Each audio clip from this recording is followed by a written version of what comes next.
वणी नगर परिषद निवडणुकीच्या रणधुमाळीला सुरुवात। पालकमंत्री संजय राठोड यांच्या अध्यक्षतेखालील शिवसेना शिंदे गटाची आढावा बैठक। वणी नगर परिषद निवडणुकीच्या पार्श्वभूमीवर आज 21 नोव्हेंबर रोजी वणी येथील श्री विनायक मंगल कार्यालयात जिल्ह्याचे पालकमंत्री आणि आमदार संजय राठोड यांच्या अध्यक्षतेखालील शिवसेना शिंदे गटाची महत्त्वपूर्ण आढावा बैठक पार पडली। राज्यभर सुरू असलेल्या नगर परिषद निवडणुकीच्या पार्श्वभूमीवर ही बैठक पक्षासाठी रणनीती निश्चित करणारी ठरली। बैठकीत वणी नगर परिषद निवडणुकी सद्यस्थिती, शहर निहाय राजकीय समीकरणे आणि आगामी प्रचार योजना यांचा सविस्तर आढावा घेण्यात आला। पुढील काही दिवसात प्रचार अधिक तीव्र करण्यासाठी आवश्यक दिशा व मार्गदर्शन यावेळी देण्यात आले। या बैठकीला पालकमंत्री नामदार संजय राठोड, जिल्हा संपर्क प्रमुख हरिहर भाऊ लिंगमवार, जिल्हा संघटक विजय कुमार चोरडिया, जिल्हा सहसंपर्क प्रमुख विनोद मोहितकर, शिवसेना नेते जीवन पाटील, शिवसेना नेते खेतानी, शिवसेना नेत्या किरण विश्वास नांदेकर, नगराध्यक्ष पदाच्या उमेदवार पायल तोडसाम, उपजिल्हा प्रमुख उमेश वैरागडे, तालुकाध्यक्ष प्रसाद ठाकरे, विधानसभा संघटक किशोर नांदेकर, विधानसभा संघटिका संगीता मुरस्कर, लोकसभा अध्यक्ष विक्रांत चेचडा, समन्वयक शुभम गोरे, शिवराज पेचे तसेच नगरसेवक पदाचे सर्व उमेदवार उपस्थित होते। बैठकीत पालकमंत्री राठोड यांनी स्थानिक समस्या, मतदारांची अपेक्षा, संघटनेची तयारी आणि निवडणुकीचे नियोजन यावर सविस्तर चर्चा केली। त्यांनी कार्यकर्त्यांना एकजुटीने काम करण्याचे, घराघरात संपर्क वाढवण्याचे आणि प्रभाग निहाय समन्वय मजबूत करण्याचे आवाहन केले। यावेळी नगर परिषद निवडणुकीसाठी उभे असलेल्या सर्व उमेदवारांचा परिचय करून देत त्यांच्या प्रभागातील कार्यकर्त्यांना विशेष प्रचार जबाबदाऱ्या देण्यात आल्या। आगामी काही दिवसात पक्षांच्या प्रचाराला मोठी गती मिळेल असा विश्वास बैठकीत व्यक्त करण्यात आला। Wani news express bureau report. Wani नगर परिषदेवर शिवसेनेचा झेंडा जर फडकला तर त्या माध्यमातून वणीकरांना, वणीच्या राहणाऱ्या लोकांना ज्या काही नागरी सुविधा चांगल्या पद्धतीने मिळणार आहे त्याच्यासाठी आपल्याला शिवसेनेची सत्ता नगर परिषदेवर आणणं गरजेचं आहे। आज अनेक प्रश्न वणी शहरामध्ये आहेत। गेले अनेक वर्ष आपण सर्वजण वणी पाहतो आहे। मी सुद्धा यवतमाळचा आहे, यवतमाळचा पालकमंत्री आहे। अनेक प्रश्न आहेत, छोटे मोठे, सार्वजनिक, वैयक्तिक, परंतु हे सर्व प्रश्न आतापर्यंत जे लोक सत्तेमध्ये बसले त्यांनी कधी निवडणुकीमध्ये घोषणा केल्या, निवडणूक आली की लोकांना सांगतात हे आम्ही सोडू, परंतु मात्र निवडणुका झाल्यानंतर 5 वर्ष असे निवडून जातात, मात्र वणीकर त्या प्रश्नाला विचारांना न्याय मिळत नाही। काय प्रश्न आहे हे आपल्या सर्वांना माहित आहे। रस्ते असतील, नाल्या असतील, पिण्याच्या पाण्याचा प्रश्न असेल, विजेचा प्रश्न असेल, पट्ट्याचा प्रश्न आहे, चांगलं वणीला गार्डन असलं पाहिजे, चांगलं मोक्षधाम असलं पाहिजे, वणी नगर परिषदेच्या हद्दीमध्ये स्वतःचा नगर परिषदेचा दवाखाना असला पाहिजे, शुद्ध स्वच्छ आणि खऱ्या अर्थानं सुंदर वणी हे झालं पाहिजे। हे प्रत्येक वणीमध्ये राहणाऱ्या खऱ्या अर्थानं लोकांना या ठिकाणी वाटतं। मी जिल्ह्याचा पालकमंत्री म्हणून गेल्या अनेक वर्षापासून काम करत असताना मला एक गोष्ट लक्षात आली की अनेक गोष्टी जिल्ह्याचा पालकमंत्री म्हणून मी जेव्हा नियोजन करत होतो तेव्हा जो प्रतिसाद मला वणी नगर परिषदेच्या नगरसेवकाकडून पाहिजे होता तो मिळाला नाही। तुम्हाला सर्वांना सांगायला हरकत नाही, जेव्हा मी वणीच्या सर्व शाळेचा विचार केला की या सर्व नगर परिषदेच्या शाळा ह्या खाजगी शाळेच्या बरोबरीने आल्या पाहिजे आणि या शाळेमध्ये कोण शिकतो तर गोरगरीब माणसाचा मुलगा शिकतो।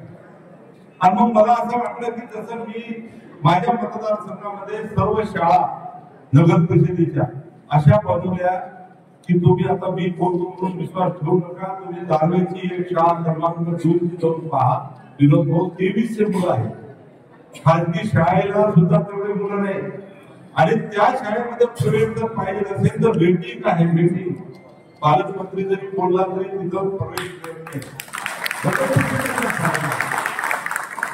त्या शाळेला नॅशनल इंटरनॅशनल पुरस्कार मिळाले। खरं तर मी अनेक जिल्ह्याचा पालकमंत्री असताना आज जिल्हा नियोजन समितीचा 600 करोड रुपये निधी मी अध्यक्ष आहे, त्याचं नियोजन मला करायचं असते। खनिज विकास निधी प्रामुख्याने वणीला द्यावा लागते, ते जवळपास 400 करोड वर्षाला येते आणि या भागात 70% खर्च करावा लागतो। परंतु मला दुःख वाटते की या भागातले लोकप्रतिनिधी, मग तो वरचा असेल, खालचा असेल, नगर परिषदचा असेल, यांचा इंटरेस्ट कुठे आहे? चांगल्या सुविधा करण्यामध्ये नाही. यांचा इंटरेस्ट आहे रस्त्यावर रस्ते करणं. जिथे आपल्याला कमिशन बाजी मिळते तिथे इंटरेस्ट काम करणं. पण नागरिकांना चांगल्या सुविधा मिळायला पाहिजे, चांगल्या दर्जेदार शाळा झाल्या पाहिजेत, वणीमध्ये चांगले दर्जेदार रस्ते झाले पाहिजेत, वणीमध्ये एखादी खाऊगल्ली झाली पाहिजे, वणीमध्ये 2-4 गार्डन झाले पाहिजेत, वणीमध्ये चांगलं एखादा नगर परिषदचा खऱ्या अर्थानं व्यापारी संकुल चांगलं झालं पाहिजे, वणीमध्ये खऱ्या अर्थानं नाट्यगृह झालं पाहिजे नगर परिषदेचं. अशा अनेक गोष्टी आहेत आणि या सर्व गोष्टीमध्ये कधी आतापर्यंत इंटरेस्ट घेतला नाही. म्हणून मी विजयबाबू तोरड्यांना आणि आमच्या सर्व शिवसेनेच्या पदाधिकाऱ्यांना म्हणतो की आज राज्यामध्ये सत्ता आपली आहे.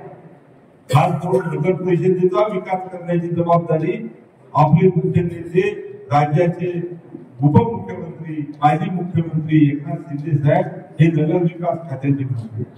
आणि मग नगर विकास खाता आपल्याकडे असल्यामुळे उद्या जर या ठिकाणी वणीचा नगराध्यक्ष आणि नगरसेवक शिवसेनेचे निवडून आले तर त्यांना फक्त निवेदन द्यायचं काम आहे की आम्ही धनुष्यबाणावर निवडून आलेले आहोत, पाहिजे तेवढा निधी विकासासाठी त्या ठिकाणी. जिल्ह्याचा पालकमंत्री म्हणून मी आहे. मग तो खनिजचा निधी असेल किंवा मग जिल्हा नियोजन समितीचा निधी असेल, हाही पैसा खऱ्या अर्थानं पूर्ण आपल्या वणी शहरामध्ये आम्हाला मोठ्या प्रमाणात देता येईल. तुम्ही सर्व नगरसेवक जर उद्या निवडून आले, आपले निवडून आले तर या ठिकाणी खऱ्या अर्थानं अनेक गोष्टी, तुम्ही जर वचननामा आपला पाहिला शिवसेनेचा, तर ज्या गोष्टीची कल्पना दुसरे लोक करू शकत नाही त्या गोष्टी आपल्याला या नगर परिषदेमध्ये करायच्या. तुम्ही आता अतिशयोक्ती वाटेल तुम्हाला, मी इथं तुमच्या समोर जर सांगितलं दिग्रसला काय, दाव्याला काय, नेरला काय, अशा अनेक गोष्टी आम्ही केलेल्या आहेत. नगर परिषदेच्या माध्यमातून जो सर्वसामान्य माणसाला दिलासा देतो. आता पट्ट्याचा विषय आमदार, पट्ट्याचा विषय एवढा साधारण आहे की तुम्ही, मी इथे तुम्हाला चुकीची माहिती देणार नाही, तुम्ही नेरला जाऊन अशोकनगरमध्ये जाऊन विचारा. ही शब्द दिला होता नगर परिषदेमध्ये आमच्याकडे सत्ता द्या, अशोकनगरमध्ये असं सरकारी जमिनीवर लोकांची वस्ती होती, 300 निष्पत्ती मी त्यांना मिळकत पत्रिका बनवून दिलं आणि आज लोकांना हक्काचं त्या ठिकाणी जागा मिळाली. तिकडला देवनगर आहे, त्याच्यानंतर आमचा एक आदिवासी भागात आदिवासी लोक राहतात किंवा तिथे सुद्धा मोठी वस्ती आहे, यांना सुद्धा खऱ्या अर्थानं आम्ही निष्पत्ती. अशा अनेक गोष्टी आहेत. आज आपल्या सर्वांना माहित आहे की आपले मुख्य नेते एकनाथराव शिंदे साहेब हे मुख्यमंत्री असताना जनतेचा मुख्यमंत्री म्हणून त्यांनी ज्या पद्धतीनं काम केलं, मी त्यांच्या मंत्रिमंडळामध्ये आहे. राज्यामध्ये मी अनेक मुख्यमंत्री पाहिले, मी विधानमंडळामध्ये 5 वेळा खऱ्या अर्थानं निवडून आलो आहे सतत, आणि 5ही वेळा विक्रमी मताने मी निवडून आलो. मी सर्वसामान्य माणसाचा खऱ्या अर्थानं सेवक म्हणून काम करत असतो. माझ्या मागे कुठली राजकीय पार्श्वभूमी नाही की माझ्या घरातला माणूस खोलीला राजकारणात मोठ्या पदावर होता. काहीतरी बंधनीय बाळासाहेब ठाकरेंचे विचार मला पटले, राष्ट्र हिताचे विचार, सर्वसामान्य माणसाच्या हिताचे विचार. सामाजिक राजकारणात जरी तुम्ही असाल तरी राजकारणासाठी राजकारण करू नका, राजकारण व्यवसाय म्हणून करू नका. सर्वसामान्य माणसाला सेवा देऊन त्याच्या चेहऱ्यावर जर आनंद तुम्ही प्राप्त करू शकला तर तुम्हाला शाबासकी मिळाली. हे गणित समजून जोरानं कामाला लागा, हे बाळासाहेब बोलायचे. अन्यायाच्या विरोधात लढण्याची भाषा बाळासाहेबांनी सांगितली आणि हे विचार माझ्या सारख्या कार्यकर्त्याला जेव्हा पडले आणि मी शिवसैनिक झालो,